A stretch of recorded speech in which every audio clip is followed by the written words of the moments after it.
नमस्कार। आज हम लाभ हानि से संबंधित एक और प्रश्न लेते हैं। इससे पहले की वीडियो यदि आपने देखा होगा तो आपको कॉन्सेप्ट क्लियर हो गया होगा। अब हम कुछ ऐसे सवाल लेंगे जो बहुत ही ज़्यादा इम्पोर्टेंट है और साथ ही साथ है इन सवालों को हम शॉर्टकट तरीके से हल करेंगे। आइए ज़्यादा समय न लेते हुए हम लेते हैं सवाल।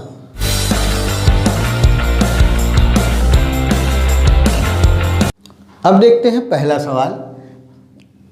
एक व्यक्ति ने एक घोड़ा तथा एक गाड़ी 20,000 रुपये में खरीदे। उसने घोड़े को 20% लाभ तथा गाड़ी को 10% हानि पर बेच दिया। इस प्रकार उसे कुल सौदे का 2% लाभ हुआ। घोड़े का क्रय मूल्य ज्ञात करो। तो ये सवाल मैंने अपने लाभ हानि के पहले वीडियो में आपको हल करके बताया है। वो ट्रेडिशनल मेथड से बताया था। हो सकता है आपको वो लंबा लगा हो। क्यों? क्योंकि वो मुझे भी लंबा लगा है। अब मैं इसका आपको शॉर्टकट बताता हूँ, ध्यान से देखिएगा। बहुत सरल है और केवल 2 स्टेप में आपका आंसर आ जाएगा और परीक्षा में भी आपको इसी प्रकार से लगाना है।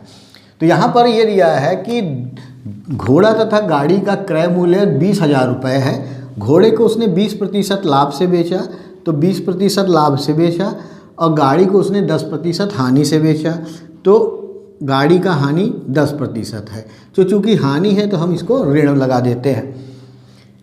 ठीक है, हानि में ऋण लगाना है और लाभ में धन, ये आपको याद रखना है। और साथ ही साथ क्या बोलता है, इस प्रकार उसे सौदे में 2% का लाभ हुआ।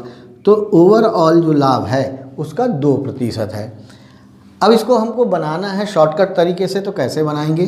तो सबसे पहले आप 20 में से 2 को घटा देंगे। तो यहाँ पर घटा के आप नीचे लिखेंगे तो ये आ जाएगा 18। अब इसके बाद 2 में से -10 को घटाएंगे। तो 2 में से यदि हम -10 को घटा दें तो 2 धन 10, तो कितना आ जाएगा? 12 आ जाएगा। उसको हम यहाँ पे लिख दें 12। अब यहाँ पे जो 12 आया है और 18 आया है, अब इनका हम अनुपात निकाल लें। तो ये अनुपात हो जाएगा, दोनों 6 से कट जाएगा, तो ये आ जाएगा 2:3। अब ये 2:3 को यदि आप 2 और 3 को जोड़ दें तो कितना आ जाएगा? 5 आ जाएगा। यहाँ पर जोड़ दें इसको। ठीक है, अब हम करते हैं इसका आगे हल कि हमको क्या पूछा है, घोड़े का क्रय मूल्य ज्ञात करो। तो यहाँ पे घोड़े का लाभ दिया है और गाड़ी का हानि दिया हुआ है। यहाँ घोड़े का लाभ दिया हुआ है और गाड़ी का हानि दिया हुआ है। तब घोड़े का क्रय मूल्य कितना हो जाएगा? यहाँ पर रेशियो आया 2, तो 2/5 गुणा कुल क्रय मूल्य कितना है? 20,000। तो 20,000 से गुणा कर दें तो 5 एकम 5, 5 चौके 20 और 3 शून्य, तो ये आ जाएगा 8,000। तो यहाँ पर आया 8,000 जो घोड़े का क्रय मूल्य है। मतलब कि जो सी ऑप्शन है वो सही ऑप्शन होगा। तो इसी प्रकार यदि गाड़ी का क्रय मूल्य पूछा होता तो हम गाड़ी का कितना है? 3/5 गुणा 20,000 लिखकर गुणा कर देते हैं तो ये आ जाता 12,000। कहने का मतलब यहाँ पर मैं ये आपको एक्स्ट्रा बता दे रहा हूँ कि यदि दोनों का अलग अलग पूछता तो हम लोग इस प्रकार से निकालते। अभी आपका ये आंसर है। उम्मीद है ट्रिक आपको समझ में आया होगा। इसके बाद हम लेते हैं अगला प्रश्न। हाँ, अब दूसरा सवाल है, 2 घड़ियों का कुल क्रय मूल्य 840 रुपये है। एक घड़ी को 16% लाभ पर, दूसरी को 12% हानि पर बेचा। कुल सौदे में न लाभ होता है और न हानि। उस घड़ी जिसे दुकानदार लाभ पर बेचता है उसका क्रय मूल्य ज्ञात कीजिए। बिल्कुल वही सवाल है। हम लोग शॉर्टकट मेथड से इसको हल करेंगे और कोशिश करेंगे जल्दी से जल्दी हल हो जाए। इससे पहले वाले सवाल में यदि आपको मेथड नहीं समझ में आया तो इसको आप यहाँ से समझ सकते हैं। तो 2 घड़ी है, यदि हम यहाँ पहली घड़ी ले लेते हैं, यहाँ पर दूसरी घड़ी। अब क्या बता रहा है कि पहली घड़ी को 16% लाभ में बेचा, तो पहली घड़ी का लाभ 16%, जबकि दूसरी को 12% हानि पे बेचा, तो हम -12 लिख देते हैं। अब यह बोलता है कि कुल सौदे में न तो लाभ हुआ है और ना ही हानि, मतलब लाभ और हानि दोनों नहीं हुआ। मतलब क्या हो जाएगा यहाँ पर? 0 रुपये। ठीक है, ओवरऑल जो लाभ है वो 0% है। तब हमको उस घड़ी का क्रय मूल्य निकालना है जिसे दुकानदार लाभ पर बेचता है। तो लाभ पर तो इसको बेचा, हानि पर इसको बेचा है। तो अब हम इसको हल करते हैं। तो मेथड के अनुसार पहले 16 में से आप शून्य को घटा के यहाँ लिख दीजिए, तो ये आ जाएगा 16। ठीक इसी प्रकार शून्य में -12 को घटाएंगे तो शून्य माइनस -12, तो ये हो जाएगा शून्य प्लस 12 बराबर 12, तो यहाँ आ जाएगा 12। अब दोनों का हम अनुपात निकाल लेते हैं। तो दोनों 4 से कट जाता है, तो ये आ जाएगा 4 तिया 12 अनुपात 4 चौके 16। अब इन दोनों को आप जोड़ दीजिए, तो जोड़ने पर आ जाएगा 7। अब प्रश्न में ये पूछा गया है कि जिसे वो लाभ पर बेचता है उसका क्रय मूल्य। तो लाभ पर जो बेचा है वो घड़ी नंबर 1 है, तो उसका यूनिट कितना है 3। तो हम यहाँ लिख देते हैं 3/7 गुणा दोनों का क्रय मूल्य कितना है 884, तो ये 884 हमने यहाँ लिख दिया। अब गुणा कर देते हैं, काट देते हैं, तो ये हो जाएगा 7 एकम 7, 7 एकम 7, 7 दूनी 14 और 0।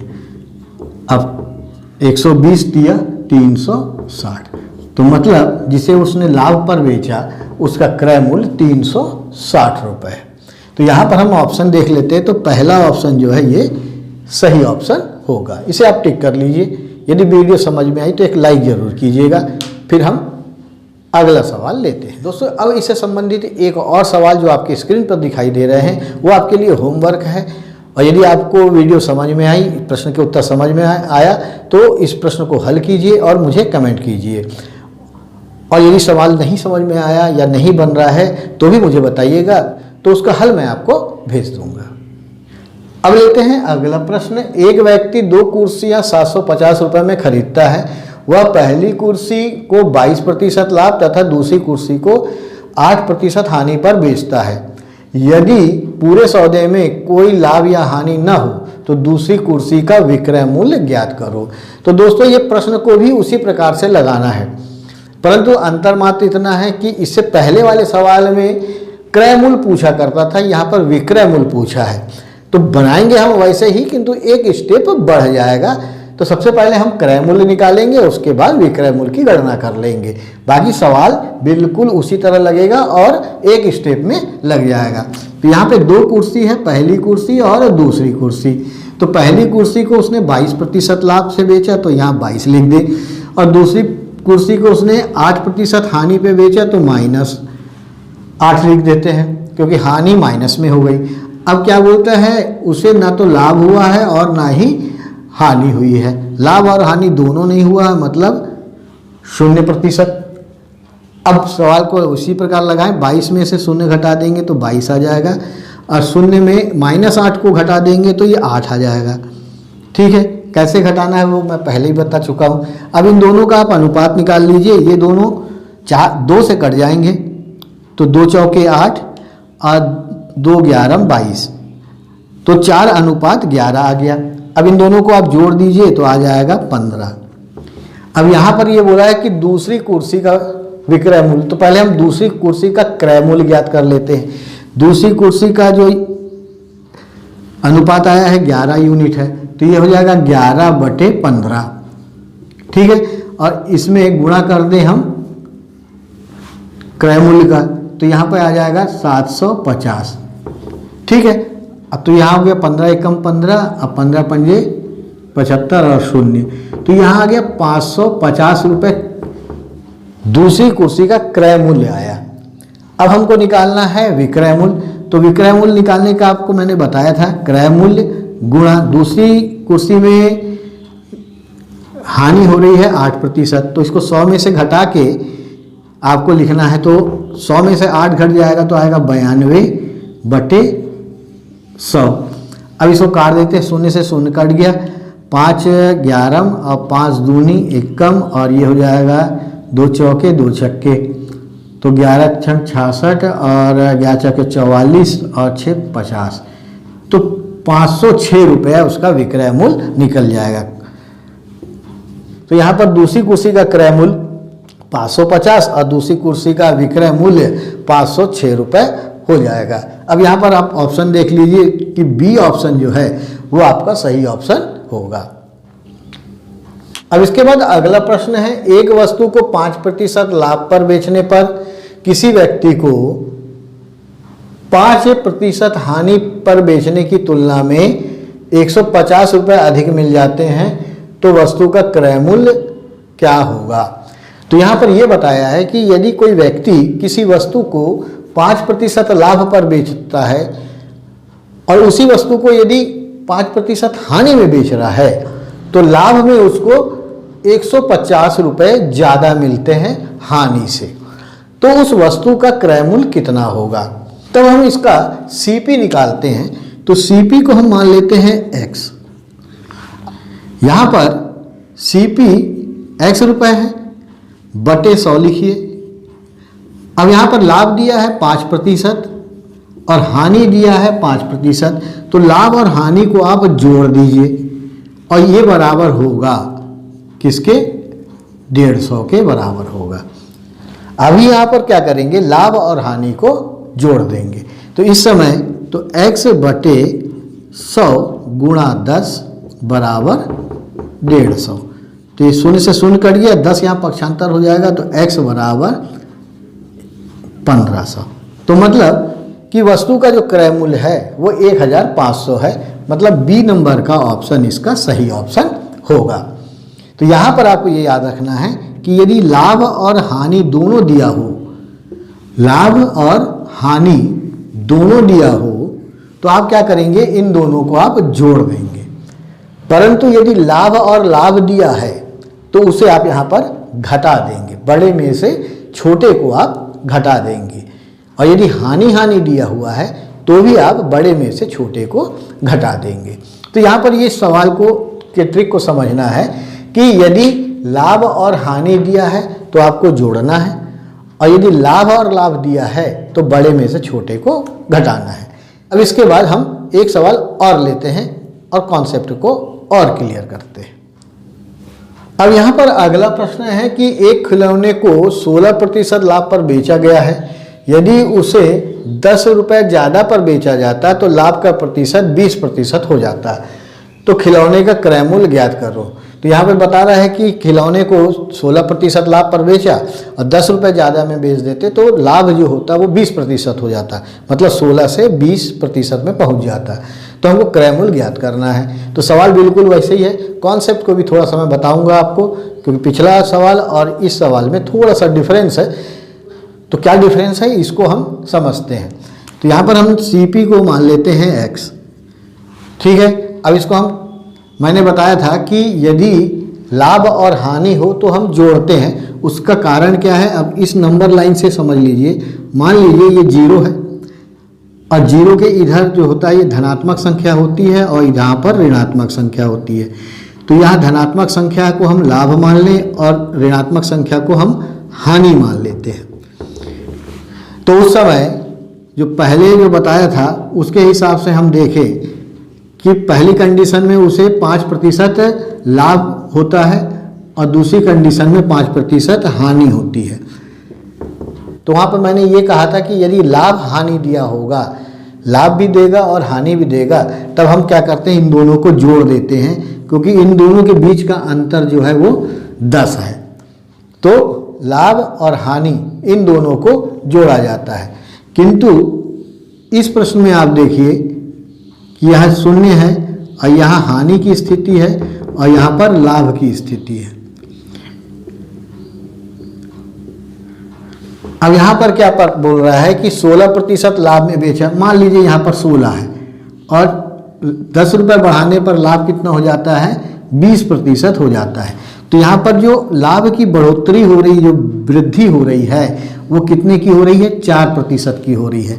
जबकि यहाँ दोनों के बीच की जो दूरी है वो 10% की है, इसलिए यहाँ जोड़ा गया। और यहाँ पर क्या करेंगे, हम घटा देंगे, 20 में से 16 को घटा देंगे तो कितना आएगा, 4 आएगा। यही मैंने आपको बताया था, यदि दोनों लाभ दिया हो तो हम क्या करते हैं, घटा देते हैं। तो यदि ये समझ में आया है तो हम इस सवाल को लगाते हैं। तो पहले लिखेंगे x बटे 100, और चूँकि दोनों लाभ दिया है, ये लाभ दिया है और ये भी लाभ दिया है, तो 20 बड़े में से हम छोटे को घटा देंगे और लाभ कितना है, 10 रुपये की है, तो बराबर 10। बस सवाल आपका हल हो गया। x बटे 10 100 गुणा 4 बराबर 10, एक कम और ये 25 अब 25 यहाँ पक्षांतर हो जाएगा तो x बराबर 250। तो यहाँ पर सही ऑप्शन जो है वो डी नंबर का ऑप्शन सही ऑप्शन है। आप इसको थोड़ा सा गौर कीजिएगा, इसमें आपको पूरे कॉन्सेप्ट समझ में आ जाएगा। यदि समझ में नहीं आया होगा तो आप मुझे कमेंट जरूर कीजिएगा, मैं आपको डिटेल से समझा दूंगा। अब यहाँ पर अगला प्रश्न है, किसी वस्तु के बिक्री मूल्य पर 162 रुपये की वृद्धि कर देने पर उसकी 19% हानि 17% लाभ में बदल जाती है, तो वस्तु का लागत मूल्य कितना है। तो इसमें भी हमको ठीक उसी प्रकार से लगाना है। तो इस प्रश्न में ये बोल रहा है कि यदि 162 रुपये बढ़ा दिया जाता है विक्रय मूल्य पर, तो जो 19% की हानि हो रही थी वो 17% लाभ में बदल जाती है। तो हमको ये बताना है क्रय मूल्य कितना है। तो यहाँ पर बस करना कितना है, क्रय मूल्य को तो हमको x मानना ही मानना है, क्रय मूल्य हम x मानेंगे ही। तो हम यहाँ पर लिखेंगे x बटे 100। अब यहाँ पर देखा जाए, अब यहाँ पर हम देखते हैं 19% हानि है और 17% लाभ है। तो यदि लाभ और हानि है तो इसका मतलब क्या है, उसको हमें जोड़ना है। ये याद रखिएगा कि यदि लाभ और हानि है तो उसको जोड़ना है, और लाभ लाभ होगा तो उसे घटाना है। मैं इसलिए बता रहा हूँ कि अगला प्रश्न यदि मैं आपको होमवर्क में दूं तो ये आपको कॉन्सेप्ट क्लियर रहे और सही कमेंट्स आप कर सके। तो यहाँ पे बताया था कि यहाँ पे लाभ दिया है और हानि दी है, तो हम यहाँ पर सीधे सीधे लाभ और हानि को जोड़ देते हैं। तो इन दोनों को जोड़ देंगे तो आ जाएगा 36। तो मैं यहाँ लिख देता हूँ 36 डायरेक्ट। और ये किसके बराबर है, 162 के बराबर होगा। ठीक है, अब इसे हल करते हैं तो ये हो जाएगा 4 9 36 और 4 25 और 9 से ये दोनों कट जाते हैं, तो ये हो जाएगा 9 1 कम 9, फिर बच जाएगा 7, तो 9 8 72।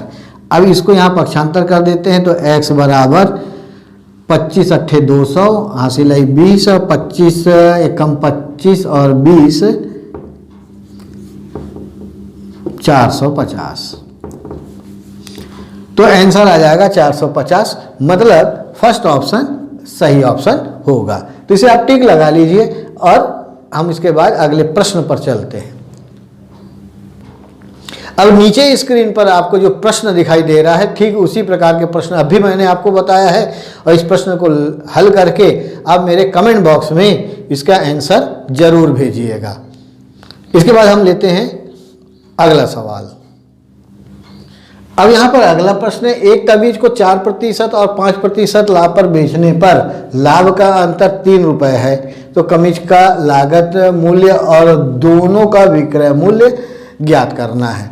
तो यहाँ पर सवाल वैसे ही बनेगा जो इससे पहले मैंने आपको बताया, परंतु इसमें एक स्टेप ज़्यादा है, तो हमको उसको हल करना है। तो यहाँ पर हम तो पहले तो CP ले ले x रुपये, ठीक है, फिर हम लिख देते हैं x बटे 100। अब यहाँ पर दिया है 5% लाभ और 4% लाभ, तो क्योंकि दोनों लाभ है इसलिए हम क्या करेंगे, घटा देंगे। तो 5 में से 4 को घटा दिए तो 1 आ गया, तो मैं सीधे गुणा 1 लिख दूँ, और अंतर कितना आ रहा है 3 रुपये, तो बराबर 3 के, तो x का मान कितना हो जाएगा 300। तो ये तो हो गया है कि लागत मूल्य हमारा कितना आ गया 300 रुपये। अब हमको बताना है कि दोनों कमीज का विक्रय मूल्य निकालना है। तो दोनों कमीज का विक्रय मूल्य निकालना है, तो मतलब विक्रय मूल्य SP पहली कमीज का कितना हो जाएगा 300 गुणा पहले को कितने प्रतिशत लाभ में बेचता है, 4% की लाभ, तो इसको हम 100 में जोड़ देंगे तो कितना हो जाएगा 104 बटे 100। ये दोनों कट गया तो आ गया 312। ठीक है, अब दूसरे कमीज का विक्रय मूल्य निकालेंगे तो 300, और दूसरे कमीज में लाभ जो है वो कितना है 5% है, तो इसको 100 में जोड़ दीजिए, आंसर आपका आ जाएगा 105 बटे 100। ये शून्य से शून्य कट गया तो आ गया 315, मतलब लागत मूल्य कितनी हो गई 300 रुपये। पहली कमीज का विक्रय मूल्य 312 और दूसरी कमीज का 315। यहाँ पर ऑप्शन देख लीजिए बहुत सारे लिखे हैं, तो बी नंबर का जो ऑप्शन है वो सही ऑप्शन होगा। तो इसे आप टिक लगा लीजिए और कमेंट करना बिल्कुल न भूलें।